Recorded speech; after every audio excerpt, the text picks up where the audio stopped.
Hey, all right. Hey, listen, welcome to another episode of Conversations with Jeff. Actually, a special Friday afternoon, end of the week closing of Conversations with Jeff. So we're going to bring to you somebody that's going to lay out some things, man, that you don't want to miss. The title of this episode is The Power of the Comeback. Our guest, Karlton Meadows, will share how he rose above and beyond his limiting beliefs, right? And that's the mission of Conversations with Jeff. Is to have folks on the show, Doug Karlton, from all over the world, from all different types of disciplines, from the PhD to the GED and everything in between there. These folks come in here, man, and they deliver the power and the gift and the strength that they found through the battles of life's comebacks, right? The growth is in the comeback, baby, right? That whole stinking thinking, everything around, I can't, I don't want to, maybe, all that stuff, man, is removed when you hear these folks come in here and share their stories, right? Because their intention is just like mine. Give you some empowering solutions, right? To help you offset all that stinking thinking that goes on externally. You don't have to go far to find out everything that's going wrong in the United States, as an example. Tariffs, the stock market still going up and down, the jobs, insecurity, all those things, man, that's just the external noise, right? And these things right here, boy, you get locked up in these, man, it's all over. But here's the piece, y'all. It's the internal noise. It's that stinking thinking. Oh man, you know what it is when you start talking to yourself about all the things you didn't do right and all the things that you from 100 years ago, right? And all that stuff just continues to roll, right? Man, that's the real life stuff. But we get excited. I get excited about this. That this one thing, this whole thing about understanding the impact of your stinking thinking and how you can grow through the comebacks in life, man. Those two go hand in hand, and it removes all the excuses for people that say, "Well, I don't have the income to get some mentoring or coaching. I don't have, the experience to do this." Whatever that is that keeps you from stepping into your greatness, we want to remind you that conversation you're having with yourself about yourself is a critical, key step that you can get a hold of. You can begin to shift things. Like this message today, we're going to be talking about, hitting the mental reset. We're going to hear about a man who was like with a club foot and all these other things, and he found his way to the Olympics. He won some medals, right? And then the whole tools to reclaim your energy. Get some clarity and confidence. And lastly, the mind shifts needed to lead, grow, and thrive in this crazy world. Whatever's going on doesn't have to impact how your world is. Your circumstances do not determine the outcome of your life. And for those of you who don't know me, my name is Jeff Tyson, and I'm the host of Conversations with Jeff International, and known as the Comeback King. I got that name from folks just like have seen me go through life just like you have. And believing in the power to come back. Getting up every time I got knocked down just like you did. You can hear about how my man went through some things, baby. But he kept showing up. He kept getting back up, taking that next step. He kept quieting that chatter in his head. Right? Oh, man. So, listen. You're going to have to go online and really get his bio, because if I read everything, I'd be here all day. He's got so many accomplishments, so many things that he's achieved. But I want to just give you just a quick background. I talked about, that we all know a skinny kid that never got picked in sports and, had some disabilities and all those other things, and kind of grew up and still struggled in those spaces. And even as an adult, had some things didn't go his way. But all those things prepared him to become one of the, a dynamite athlete, a superior trainer, talking about training Naval SEAL people, right? And creating some things that, man, people would look at him and say, man, I don't think you could do it, right? And getting awards from the governor of California, Arnold Schwarzenegger, to being recognized in other places all over the country, all over the world. He's an international speaker, prolific coach, and he's got a message for those of you out there that are sick and tired of trying things around health and training and never having the results. Right? So I'm gonna get off of this thing and bring my man up here, because he's got a lot to talk about. Did they get your paper, get ready to take some notes, because I'm ready. Call your friend one more time and say, hey, dial up Conversations with Jeff, because Mr. Meadows is getting ready to light it up. All right. Let me just bring to the stage my friend, our next guest, Karlton Meadows. All right. As I call him, Morpheus for mindsets, because your mindset will be transformed if you hang out with my man Morpheus, aka Jeff, the comeback. So I'm grateful to be here to meet your audience and for them to Yes, meet me and for my audience to meet you. yes. We're excited about that, man. Thank you for being so flexible. We had some things we had to reset, and you showed up like always, man. And that's why you have done so many tremendous things in your professions. So let's talk about some of that, man. Let's get with it, right? It's Friday afternoon, and I know you got things to do, but I want to make sure we talk about infobesity too. You know, Okay. yeah, I mean, that's some of that. But if I missed anything that you might want to add to who you are and why people should be listening to you, why don't you take a minute and talk about that? Well, shoot, I'm gonna bounce off you. I mean, we're both gold ticket winners. America's next greatest speakers are right here in front of you. Yes. The folks that were looking at us, they believe that our stories were too sensational, as they put it. So you get us undiluted and unedited. And I'm gonna start with that flexibility piece you spoke about, and I'm gonna fold that into infobesity because I just finished another course on stretching. Actually, it's corrective exercise, and it talks about lengthening muscles. Yeah. And it's the type of stretch you do and when you do it that is going to determine how flexible you are. So at the beginning of an event, if you go into a long static stretch, you're not really helping yourself to, get in that zone to perform at your optimal level. You're actually causing your body to slow down. You're going to make the muscle less powerful as opposed to making it more powerful if you got into something like a active isolated stretch. So the ability to be flexible for me has been cutting through that infobesity, that excess of information. If you just Google, let's say exercise for men over 40, you're going to get probably 500 million results in less than a second.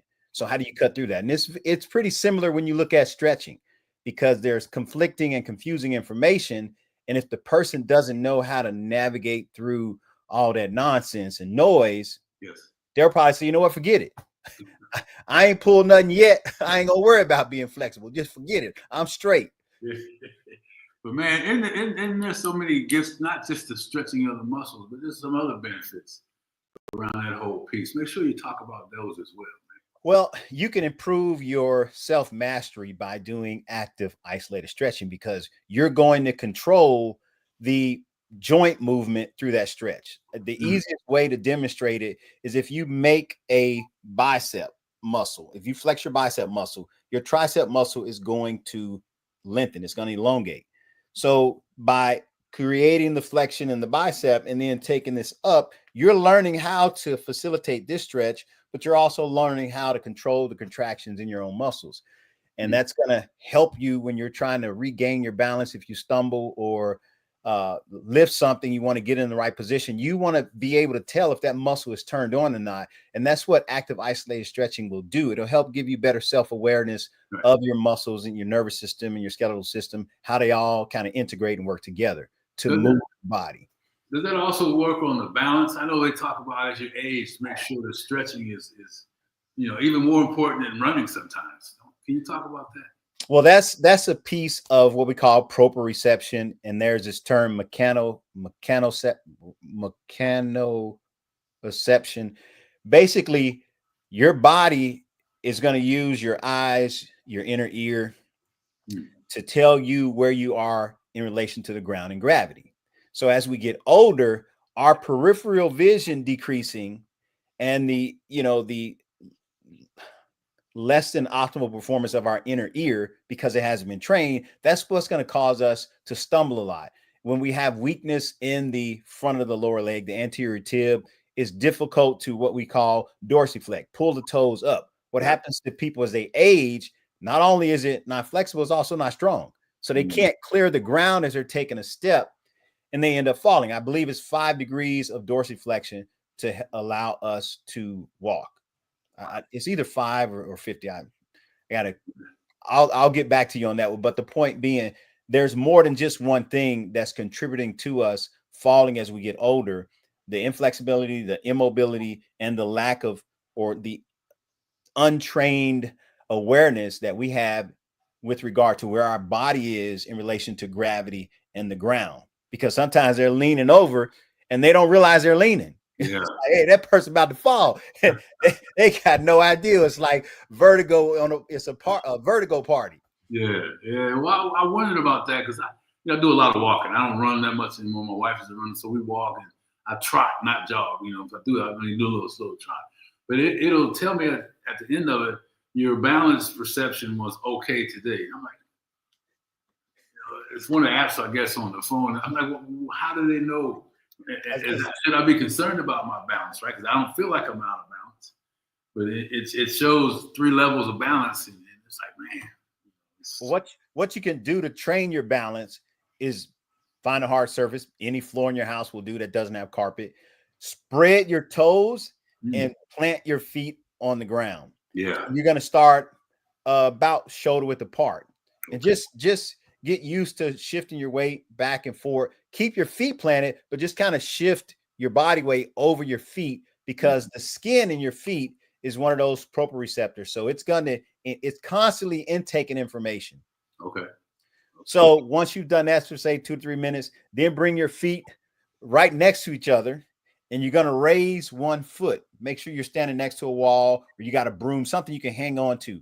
Okay. What you're going to do is hold that knee that's lifted in front of your hip, and then fix your face, fix your nose on a point, and then shift your eyes from left to right, up and down. Then what you're going to do is fix your eyes and move your face, your head, while you're keeping your eyes fixed on that point.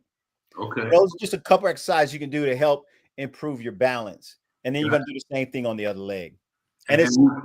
Go ahead. When you're spreading your feet out and your toes, that kind of takes all the muscle in the foot and everything else too, right? And it also works up through your legs. Is that some of that? Yes, because the shoe wear, I'm so thankful that I'm seeing a lot more options for wide toe box shoes. Okay. Your hand, even though we wear mittens and gloves, the mitten doesn't constrict our hand, but the shoes constrict our feet, our toes. Yes. And so we basically have this slab of skin at the end of this slab of flesh at the end of our leg that is not communicating with the environment. So the foot is supposed to be the interface between our bodies and the ground we walk on. Yeah. So getting shoes that have a wider toe box allow those muscles to develop as they spread inside the shoe. And as you walk, the muscles that have been strapped up and paralyzed can start to move and articulate. The bones within the foot can start to articulate and become these great receptors of information to send up to your nervous system and then back down to the body. Yeah. No, I feel that. I didn't put all the science together on that, but I feel that. And I was just, this is kind of, we'll get back to what we're talking about, but I was at this yoga session, and they had something about grounding yourself. That's basically what that is. Spreading. What this is, yeah. And what happens is, first time they said, just stand straight and don't pay attention to how your feet are. And then they had the person next to you pick you up from the back. Uh-huh. Yeah, right. So they could do that pretty easily because there was no resistance. But then they talked about what you're talking about, Karlton, where, imagine your feet being grounded into this, reaching down through the soil into the ground, and stand posture, a stiff posture, and then makes like a tree in a storm, right? And all these things that give you these images. And then that same person could not pick me up. Yes, sir. Yes, sir. I mean literally, gravity is always trying to throw us down. That's why the grounding is important. Our body is constantly being pulled toward the ground. And you'll see people as they get older, they start doing this. They're on their feet, but they might as well be falling. Yeah. My wife said, "You better not get that shuffle." I said, "Yes." The act of isolated stretching can help with that. A lot of times, what should be mobile is stable, and what should be stable is mobile. Our lower back should be stable, and our mid back should do all the turning. But what tends to happen is the mid back is frozen, and we get a lot more movement compensation in the lower back, and we end up with back problems. We end up with these anteriorly tilted pelvises, which was RG3's main problem. Another NFL player that came to me was wanting to get back in the league. He had an anterior tilt to his pelvis. He had constant low back issues. He had constant high ankle sprains. Those two areas we just covered, the dorsiflexion and the lower back. So by balancing out his core, his abdominal region, front, back, left, and right, and then strengthening his lower leg, because they typically work the calf muscle. Okay. There's another muscle down there, the soleus, which sits under it, but there's muscles on the front and the side of those bones. Okay. So by developing those muscles, he went through the entire season and the postseason without an issue. Won the Grey Cup. So Canada's version of our Super Bowl. Yeah. Just from being aware of what's going on and correcting those imbalances, because a muscular imbalance is going to lead to inefficient movement patterns. Okay. Yes. I could tell just back with athletic days, when I was not in my training shape, I could tell the difference in getting, as I got stronger, all that just lined up. Well, let me jump to mindset while you're there, because you're talking about your younger athletic days. And the thing is, we start to perpetuate our proficiency in problematic patterns. So our mind thinks that what we're remembering when it comes to the things that are problematic, like being less active, we think we're supposed to decline as we age. But we start to catch hints of our performance dropping, and we think, oh man, I'm finna be broke. I'm finna be old and broke down. Yeah. So we learn that pattern of thought, and we get proficient at believing it, and it makes it more difficult. So we can start where you are today. Your body's going to respond to stimuli. We give you the appropriate stimuli. We juxtapose you to the appropriate resistance. Guess what? Your muscles, your cells, and your body are going to respond to that stimuli. We give you appropriate time to recover. And guess what? Now your holistic fitness is starting to improve. Your quality of life is starting to experience enhancements. Yes. But as you said, that stinking thinking, oh man, I'm starting to feel like my grandma. Oh man, my uncle, man, he started going downhill at this age. And so we start playing what we remember about them as our own narrative. Yes. And if we say, I'm gonna be like the Hunza people, they live to be 120, they climb trees doing this. I'm looking at 140. I mean, ET was saying, go 120. No, I'm trying to go 140. Minimum. Yeah. Well, I'm like Moses. He did 123 climbing 3 mountains. But when I heard that, I said, I can do that, right? And there was no question. And so I love what you're talking about, man, and the suggestions about doing those things. So make sure people, when you hear the recording on this, go back and replay that and write that down. Because I did. I'm gonna do that. Because I know the difference, man. It's important. Because look at failure. As much as I failed, unfortunately, none of these degrees are for my proficiency, my fluency in failure. I mean, I fail so much. It just is like that dude ain't gonna, where athletically, academically, and relationally. Yeah. So I got the triple. Triple. I got you, man. I sat on the bench if I could get picked. And then eventually, I got recruited for the Navy run team, the first school I went to, and then got to my first command and fitness instructor for the Navy SEAL support. And then, fast forward after the Navy with my service connected disabilities, I walk onto a college track team. Yes. First and only to do so. Yes. And then that's 45. So at age 46, I win a silver medal in the outdoor championships for USA track and field. And I got, scarred Achilles. I got fractures in both feet. I got traumatized plantar fascia on one of my feet. I mean, it was a wreck, but I had this race on the calendar. Yes. If I had not ran that race, I wouldn't have that silver medal. If I'd have said, I failed to make qualifying time in California for the trials in Eugene, Oregon, I wanted to crawl into a hole and pull the hole in behind me, but I was like, I just got to face the fact I failed. But to go from that to an Olympic hopeful at age 49. Yeah, man. Tell me about that. I mean, I was getting to this. Talk about that. You know, remember, we're going to try about the triple. So this is one of those triples.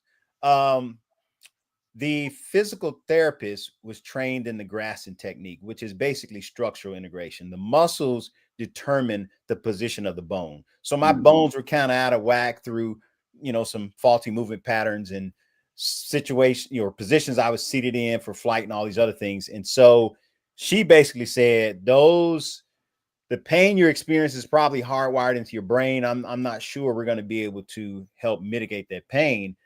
And I'm thinking, well, if you can't, I'm going to get some Rolfing done or structure integration. And the Graston technique is pretty much structure integration with stainless steel tools. It was, she did, you know, and I'm like, oh man, let me get out here and try to run a little bit. So I'm taking like minutes off of my 5K time from one weekend to the next. And I'm thinking, they always say, rest it, don't test it. So you didn't have this therapy, just chill out. Just, you know, because I got on a treadmill. I was like, 6-minute mile, 5:45. And I'm like, look, knucklehead, you haven't run in months, so you better cut it out. Let the dust settle. The improvements continue. And so I decided, okay, I'm gonna pursue that dream I had as a kid to go to the Olympics. So from 2013 to 2016, we got training, we got school, we got, you know, for them trying to foreclose on the house and bankruptcy, and me being too broke for bankruptcy. They kicked me out of that. And I was like, training is free. So let me go train while all this other stuff's going on. And those injuries really slowed down, you know, my performance. And so I didn't make 2016. And then, you know, I'm like, all right, we're going 2020, and NBC did a highlight, and I tracked that highlight. I mean, it made it over to Japan. And my belief is they said, Grandpa ain't finna come over here with his ARP card and beat these kids. Not on our watch. Now, COVID is past. We clear, but we gonna hold the 2020 Olympics in 2021 while he's back in grad school for the third time. Grandpa. So they postponed it. I said, I'm not going to grad school and trying to train at the same time and train my clients. You know, and I think I made it through my last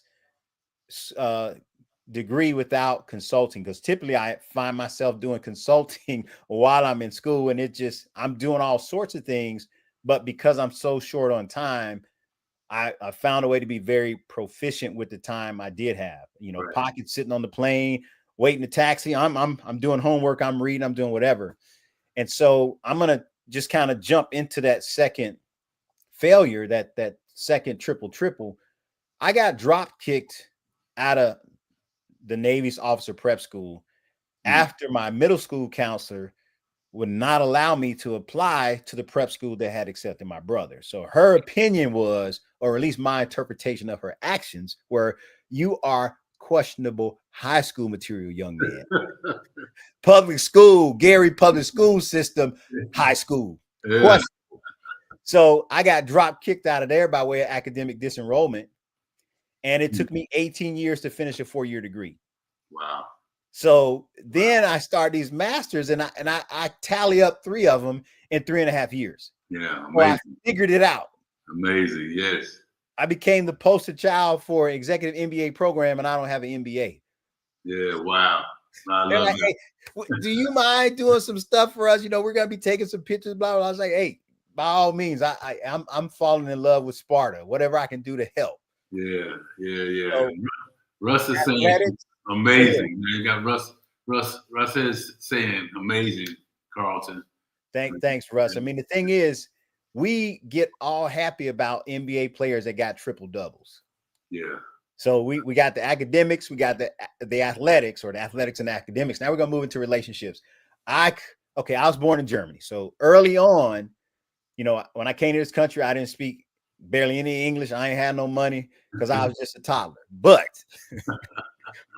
when I started school, you know, the kids went home and told their parents, hey, it's some kids from Germany in our class. So they come back doing a Nazi salute, saying all this stuff. I'm like, did you bother telling your parents that we look just like y'all? So there I was, initiated into the young black Nazi party. So I couldn't get a girlfriend. It was like teased all the time, bullied, beat up. Yeah. You know, I got tired of running, so I started picking on the bullies and still got beat up. So it was like I wasn't finna have a girlfriend. Yeah, no girlfriend for you, brother. But come June, this June, my wife and I will celebrate our 36th wedding anniversary. So, wow. you know, we did 3 decades, and she's put up with me for that long. So 36 years, man. Congratulations, man. That's awesome. That's awesome. You guys must have got married when you're 12 because you don't look like you're that old. Yeah, we was in the hood. You know, they used to have the little play weddings with the little kids. I tell people, yeah, they didn't know if we was gonna make it out the hood. So, you know, we got married at 4. The Cracker Jack box ring, man. Come on. Man. Yeah. Wow. Congratulations, though. Seriously. I mean, that's an accomplishment, man. And obviously, they say, you know, behind every successful person, there's another one right next to him. You know, yes. Back to back. Yeah, she wears several hats professionally. And, you know, there were times when I was away. Now, when I'm home, I don't really want her to be a counselor because I don't want to unpack all this stuff. And then, you know, she trying to be my friend and my wife. And she like, boy, that joker right there needs some help. You know, I go get professional help with that. And then she can just wear the hat of being my friend and my wife. Right. But she has been with me. She was with me for 19 of my 20 years in the Navy. So she traveled around with me until my very last tour, which was in the Middle East. And I had at least 60 combat flights over Iraq in a matter of months before they said, this dude is, we don't think he wrapped too tight. You know, he want to kill everybody and he's kicking indoors and choke slamming people like our people, like my coworkers. I'm like, I don't remember none of that. But anyhow, wow. You know, back then the Navy, in 12 months, they paid me almost $120,000. So apparently I had a unique skill set that they were willing to pay for. And I was taking assignments that they were hard to fill. Right. And so, you know, I can look at that and realize that my contributions were of a professional level, even though they weren't always around fitness and, you know, performance in the Navy's health culture. So how do you blend all that, though? I mean, you know, in spite of some of the things that may have been questionable, but you still gain. What did you take from that? Well, I figured, look, it's hard to fill these slots. Yeah. And y'all want to be silly. And I'm coming up on the end. So instead of taking one college course, I'll take 2 or 3 because you're going to take me out to deployment schedule. Okay, I'll play that game. I'm just going all in on college and training because I still wanted to compete in the Olympics. You know, 2008, I thought it could be a possibility because in 1992, this is just a digression to show how I was close to the Olympics. So I'm in Spain in 1992. I'm in southern Spain. The Olympics are in Barcelona. The World's Fair was in Sevilla. So the Navy decided to shuttle people back and forth to the World's Fair. The Air Force is like, look, if you want to go to the Olympics, we'll shuttle him up to, you know, to Barcelona. So that's 1992. 1996, I'm in Augusta. The Olympics are in Atlanta. 2000, where are the Olympics in 2000? Were they in Greece? You know, I was on the island of Crete. You know, 2004. Where were they? 2000. Man, you know better than I would. I was trying to think where they were. That's 4 Olympics ago. Yeah, it had to be Greece because 2004, I left. Where was I? I was heading to England. Okay. And I think that year, when were they in London? Was London 2012? But anyhow, you can see I had this almost, but $1 short and a day late kind of thing. Yeah. So I figured, okay, they're going to be in China. You know, Beijing was, I believe, 2008. Yeah. I figure it's far enough away that I could possibly get there. Seeing how I retire in May, I could probably do this thing. So I was training athletically while I was coming up on my last stretch. And I was also trying to get my degree finished since they weren't going to let me deploy. I'm like, fine, I'll be the education service officer, help people with their tuition assistance and work on myself. Mm-hmm. And that's how I made it through that because I didn't find out till later why I got sent home from deployment. So I'm just looking like y'all dumb. Y'all that type of nonsense, you have to work overtime to be that sophisticatedly stupid. Right. So I took advantage of it, focusing on what I wanted to do. And I would hear people say, you could do whatever you put your mind to. And I'm like, yeah, you're right. I'm just not putting my mind to do the nonsense y'all want me to do. That's right. So now you got 3 degrees during that time?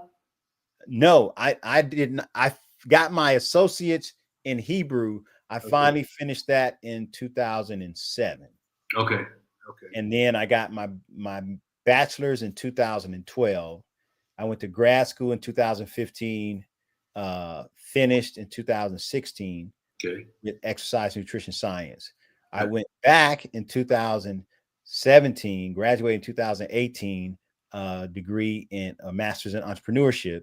And then the year and a half was professional communication because my laptop and my brain decided to check out on me. I had to go to a resiliency clinic, and I didn't know if I was going to be able to finish the degree. But, I humbled myself. The VA got me a new laptop, and I went back to school, and then I waited for that course to come around the following summer and finished up in 2022. Because I thought you had some 3 additional ones after you were done here, and you just spoke about those. So congratulations, man. And just when we talk about, so I mentioned earlier, because I want to make sure, you're talking about a lot of different things, but the blueprints for bouncing back, what was it? And I mean, you talked about, I hear resilience, I hear, just relentlessness, I hear consistency, I hear just. Everything I pursued really was because after someone had told me I couldn't do it, whether it was directly or indirectly. I mean, directly, my guidance counselor told me, no, you're not prep school material. You're not college material. You're questioning high school material. And so despite being drop kicked out of that prep school, I still wanted to be like my brother, who was a mechanical engineer. He went to University of Massachusetts in Amherst, and he ran into pin relays in high school. So he was an in-house academic and athletic hero. Yeah. So despite my not winning, or in spite of my failures, I could see that, I grew up with that type of potential. Right. And if I keep after it, I can't be denied. Yeah. I love that. And there's what do you say about those folks that didn't have something they could look at and touch that still have the same feeling? What can you share with them? You know what I'm saying? Well, I think today, this is where that excess of information can be beneficial, because you can decide who has a life that has the same challenges as yours, and you can find somebody that looks like you. I mean, Tony Robbins and I don't have a lot in common. I wasn't overweight. I'm not Caucasian. I got an abundance of melanin. So him and I are going to start from 2 different places. So if I'm trying to model my life after him, I'm not going to get the same reception he gets when he shows up. Right. But if I look at somebody and I say, okay, there's some people, Eric Thomas, there's this other guy, man, what is his name? He's out of Michigan as well. The Midwest, that's drudgery, grimy, industrial contaminants. It's just, you survive that, you're going to be all right. Yes, and so I looked at their challenges, and I looked at what they were able to achieve, and I could go back to the days when they were struggling. Right. It doesn't do me any good to talk to Warren Buffett and ask him, okay, what did you do last week? Yeah. I'm not in that position. I'm like decades before Berkshire Hathaway. I'm like, that's right, hero. That's right. So I think when they look out into the world, look out into the internet, and find some people, their voices resonate with them. Their struggle resonates with them, and the success that they're living, it just comes down to doing the work. I mean, I did not realize how I lost my delayed gratification mindset. Because I could focus, and a year later I have a degree. Yeah. I'm like, where they do that? Yeah. Then I did it again and again. And so now life is like, hey, homie, this process is going to take more than a week. So you're going to sit down and start this project and you're going to need 3 months. I'm like, but I have to let go of that proficiency that is problematic, put in the energy and the focus to do the task and the process, or to do the task until the process is complete. So no matter what length of time it is, no matter what you've been able to achieve in the past, that was like microwave fast. Some things are just going to be the way they are until you get it finished. You know, Inky Johnson said, "Fall in love with the process." I don't know who inspired him to make that declaration, but that's pretty much what it is. And I think as we get older, if we grow up apart from the military, I think it kind of happens naturally because you have to go through several attempts at things, and the things that the things that are cultivating you don't happen quickly. You know, it just takes time, and you live through it, and you believe that that is the price for participation. Yeah. I don't know how I got onto this, this short turnaround. And so now I've accepted not just the ideology, but I'm preparing to sustain the energy and focus necessary for the entire process. Yeah. I wrote down what you said, the price for participation, right? It's not, you can't determine what that price is for everything. Be more prepared for the patience that it may take. That's it. Right. And the resets that might come about, the refocusing and the re-engaging and then starting over again sometime. So I love how you said that. You know, if we look at the options, survival is kind of passive.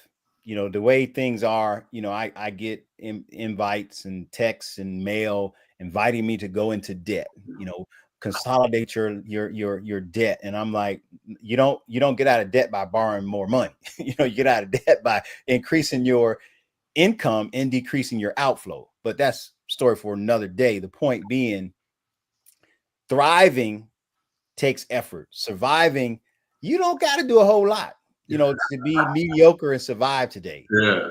But to thrive, it requires more effort. That's right. And so whether we thrive or decide to survive, the drive is what's going to determine that. It's what's going to help us get there, because Eric, talks about different vehicles. And I like that, because if you got a Yugo, you're gonna have some hard times with some hills. You're gonna have some hard time if it has AC and you cut the AC on, the output of that motor is gonna drop. But if you got a Yukon, right. hey, turn up the AC all the way. The hills, like, forget it. You put a motor on the back of it. Yeah.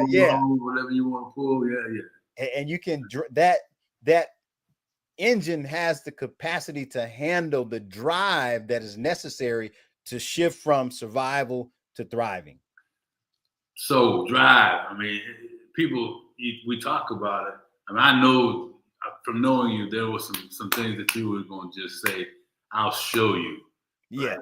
I will show you. You say that I can. And when you talked about your counselor, I had many teachers say, you're not like your brother or your sister. They're pretty smart. I'm not sure about you. Woo! So I get it, but those same people were like, "I'll show you," right? So drive is how do you help? What can you help people with in terms of getting clear on that drive or picking a drive? I mean, what can you say about that? Well, I think that first question, clarity, they have to decide what it is they want and do a little research to find out what it's going to take, and then fix your mindset on giving what is required. Yeah. And give yourself grace. I mean, it may take somebody a year, but it may take you 3. Right. But if you develop yourself through those failures, and some people say they don't fail, they get feedback. So take the feedback and analyze it. What worked? Okay, where were the shortcomings? Okay, don't do that again. Do I need a mentor? Find an ally. And I think that's what people don't realize, because the entry to barrier, the what do you call it? The barrier to entry is lower for college now. Yeah. But getting in ain't the problem, it's getting out. The goal is to graduate. Right. And that becomes easier when the student has allies, whether it's the librarian, whether it's a counselor, whether it's one of the professors, or whether it's, upperclassmen that'll say, hey man, all that extra stuff, you better put that on hold till you get your grades right. Okay. Right. And there's other resources offered by the school. Yeah. It's incredible. My last master's, the professor said, get this book, and it was this yellow book by some guy at the Naval Postgraduate School in Monterey, California. And I'm thinking, I've done this twice. I don't know if I really need this book, but my goodness, that book was so helpful because it showed you how to attack research papers. Yeah. I thought you had to read all of them from page 1 to the references in the back. And this guy's like, no, you want to look at the abstract. There was a procedure. Your process and procedure. Yes. And I'm like, man, I can get through these things and get the information, because the objective should drive our search for information. So I looked at the learning objectives. Even now when I'm taking courses, I know I got hired by Crunch Fitness. And so they're probably trying to figure out, how is this guy completing all these courses? Right. Well, in fitness. I mean, 1, I know it. 2, I'm going to look at the learning objectives. Right. So by the end of this, you should be able to describe this. You should be able to define this, or whatever. So I'm taking notes under those categories. If it don't fit, I'm keeping it moving. Yeah. I love that. As I was listening to you, I was thinking about, because I'm blown away every time I think about going to college out of high school with a 1.99 GPA, Karlton. And no business going. I mean, I was on my way to play football. That was my dream. I got a D1 scholarship. I didn't care about all those other things, right? But then when life changes, it throws you a curveball, and all of a sudden I'm sitting at the edge of the bed after being told that, Jeff, you can't play anymore. This injury is a career-ending injury as a freshman. Man.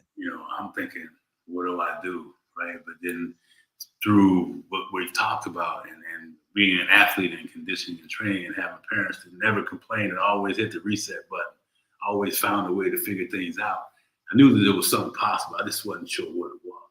But when you were talking about there's a system, I said, well, Carl, I said, I'm sitting up, and I told you 1.9, man, I struggled reading. I mean, it was just, I had no business really being there. And I decided I'm gonna go into business. I still see myself, I'm going into business. I'm gonna be the CEO of somebody else's company, and I'm gonna graduate in 4 years. Don't ask me how I was gonna do it, right? I mean, I had no idea. But I had, as you have talked about, we have done some things that we start to stack reactions to, right? And show that resilience, man. And then I said, if somebody else can do it, I can do it. So like you just said, I found out, okay, Jeff, for someone that's had a hard time reading, this is what you got to do. For someone that never had these experiences, this is what you have to do. You got to spend the time to do all this stuff. I think, well, if that's all it takes is my time, I can do it. And if you manage, people say wealthy people, billionaires, millionaires, they become wealthy not through time management, but managing their attention. Yeah. So that's for us, we have to control how distractions steal our time. Yes, sir. The Pomodoro technique says, study for 25 minutes and then take a break. If you can't focus for 25, then, focus for 15 minutes, take a 5-minute break, and keep repeating that. So you'll get 3 segments in an hour. And the more touch points you have with the information, the more information you're going to remember. So if you study for an hour nonstop, you're going to remember the first things you read and the last things you read, and the stuff in the middle got eaten by the zombies, by the reading zombies. But if you read for 10 minutes and take a break and then keep doing that, you're going to have these mini stops where your brain is locking in more data, as opposed to you're like, man, I done read that 3 times and I'm 3 times less informed. Exactly. It said when you feel like you're drifting, stop reading. And all the stuff you're talking about. They didn't do it so eloquently like you just explained it, but it was about taking the time, doing the things with intention for me. Well, Jeff, what I know, I learned from different mentors. I got that from Jim Quick. You know, I was at Brendan Bouchard's event. I think it was High Performers Academy. Yep, High Performers. Yep. And Jim Quick was there. And so I started following him, Yep. and I turned some of my cousins on to how he says we should read and study. And they're looking at me like I'm some guru or PhD. It's like, no, man, I got that from him. Yeah. So go watch his videos. And they're like, oh, man, I can't believe this. I learned how to read, and they're grown. Yeah. Because we get exposed to things, and we call that education. We don't learn it. We learn of it. Okay, now I know there's a thing called the Pythagorean theorem. Now I know that pi r square. Folks in the country say, no, pi is around. It's like, no, pi r square. It's 2.1, whatever. And so the more we engage with that material, the more we try to apply it, and the more we struggle with it, that's when we begin to learn it. Yeah. And life has allowed me to learn that I think the person I'm best suited to help is a young child, you know, a boy that is struggling, because I didn't really struggle as a man. I struggled as a boy. And I have men that don't want to give themselves the time of day, but they've let me train their sons. And it's a 9-day difference. I mean, they're like, man, they're growing up to be young men, and you didn't tell me my grocery bill was going to triple, and you know, all these things, but they eating and they getting strong, and you know, they're having some parameters and boundaries for themselves, and they're looking at things differently because there are psychological benefits to exercise as well as physiological or physical side effects or benefits to exercise. But just to recap all that, people can find their mentors online. If they have YouTube University is incredible and it's free. Use it for our benefit. That's right. The other thing is, so whatever we've achieved, the people who are struggling, we can help them with that. That's right. And I think when you have a sense of purpose that's greater than yourself, you can wake up every day and be inspired to contend with the challenges of the day, as opposed to when it's all about me. That gets old real quick, you know, because we give ourselves a pass all the time. That's right. That's right. Well, I'll do it tomorrow, or I'll do something else, or I'll pick something else to do that. And the power of grace is given to you when you really start to understand the power of serving others. You know? Hey, that was excellent. And you do that well, man. And you know, that's what I've always admired about you. But I'm looking at the clock, man, and we've already been here a little longer than I thought I would keep you, brother. It's been an amazing conversation, man. And you dropped so many different things. So how do people get a hold of you? You know, and while you're talking about that, I'd like you to think about how you like to summarize a few words to close this thing out. Well, I know I'm Go Meadows on LinkedIn, or Karlton Meadows, Karlton with a K. Go Meadows, like my last name, Meadows, not Meadls, ALS. I'm also on Facebook, same thing, Karlton Meadows. Instagram, I'm still hanging around out there on Instagram. They can find me in any of those platforms. I think I'm still Karlton Meadows on X as well. Okay. And I think, you know, my summary is just taking a look at the human body. Everything we need to succeed is already inside of us, and it's opposition that helps us unlock it. Because all the muscles are paired to, there's an agonist and an antagonist, and of course you have supporting muscles, the synergists, but movement is mainly executed by an agonist and an antagonist. So two opposing forces are what's going to help that movement happen, because as the bicep contracts, the hand moves closer toward the face. And as the tricep contracts, the hand moves back toward the waist. Yeah. So that opposition allows us to move. And life, when it opposes us, is just like a plane can't fly without the opposition or the resistance of air. Right. it would just sit on the ground. And so we have to look at what's coming at us is to develop us to be better prepared for the other struggles, because there are always going to be difficulties, obstacles, and challenges. Yes, sir. Yeah. And I love how you said that, and it's preparing us for the next battle.